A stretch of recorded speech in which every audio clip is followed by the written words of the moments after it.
give them 1.5 guys. I like some of these guys, but I don't think they're smart.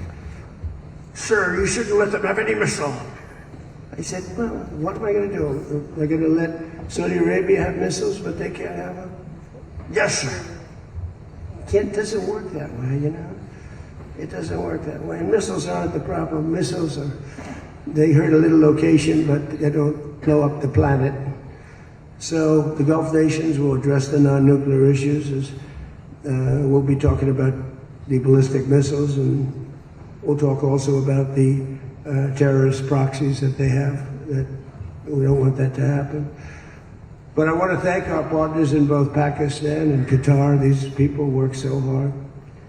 And they knew them a little bit. In the case of Pakistan, quite well. In the case of Qatar, they were sort of at odds. And you know, Qatar was great because they had right next door. When I flew from there, from that location to Saudi Arabia, I'd fly for 40 minutes, and I'd fly to UAE for 40 minutes to great leaders there, by the way. In case of Saudi Arabia, the father's still alive, and he's fantastic, and the son is going to be great. He's going to be great. The Crown Prince and Mohammed at UAE is an incredible warrior. He was dropping bombs. Last week I said, who the hell's dropping all those bombs? It was UAE. He's a good fighter, Mohammed. But every administration for decades has sought to get Iran to relinquish its nuclear ambitions, but the threat only got bigger, the words got bigger and stronger and bigger, and nothing ever happened. And Iran got stronger and tougher. If we didn't blow them up the first time and then blow out those weapons, they would have been unstoppable. This should have done, what I'm doing and what I did, should have been done years ago. Would have been much easier, much less firepower. But it wasn't. And again, I want to thank all those countries, and I want to thank Israel and Bibi Netanyahu. So obviously the breakthrough would not have been possible without the unprecedented pressure the United States put on the regime over the past year and a half. But again, it started a long time ago. It started with the death of SAMAA. That was a big deal. No president in history has ever been tougher on Iran than I have, and they know that. And by the way, if they don't honor the agreement, or some things aren't even mentioned in the agreement, it's a memorandum of understanding, but we have an understanding of certain things without writing it. And if they don't honor that, we'll probably go back to bombing them until they honor it, you know? It's amazing what bombs can do.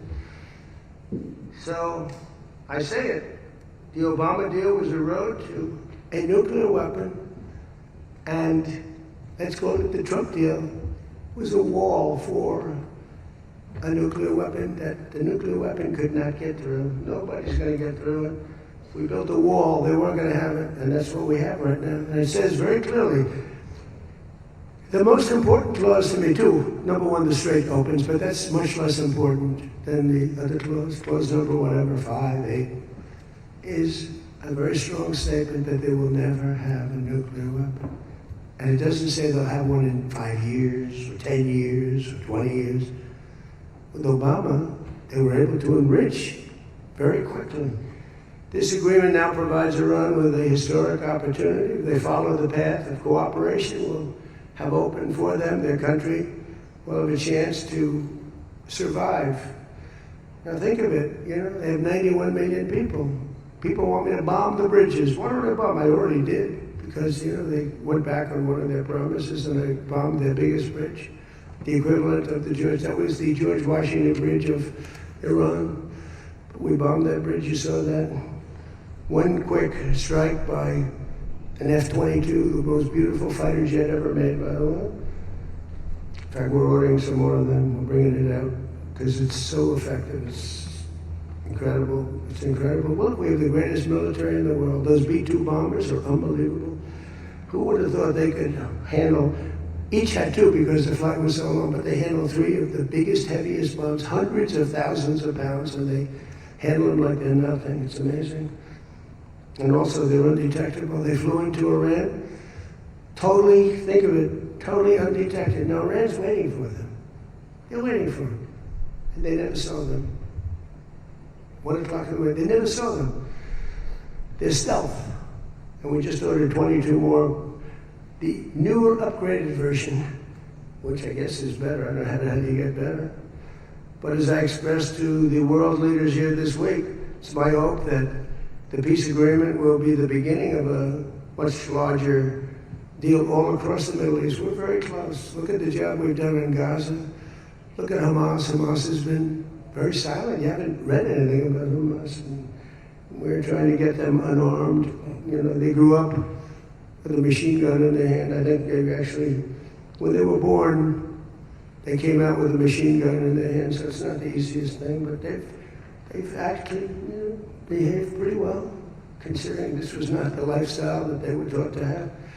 But including an end to all Iranian aggression, and they're not going to be Iranian aggression, and an end to war and terror in Lebanon. So the Lebanon peace is something we'll have to work on a little bit. It's a very small piece of the puzzle, actually, but it still makes a lot of noise.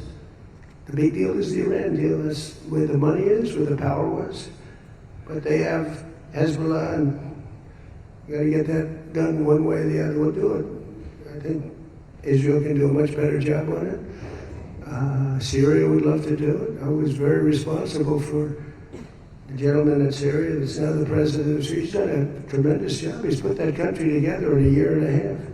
Sort of like our country, a year and a half. It's pretty similar size. They said, please don't put him there. He's a very violent man. Al-Qaeda. They said, well, I know one thing, a Boy Scout's not going to work.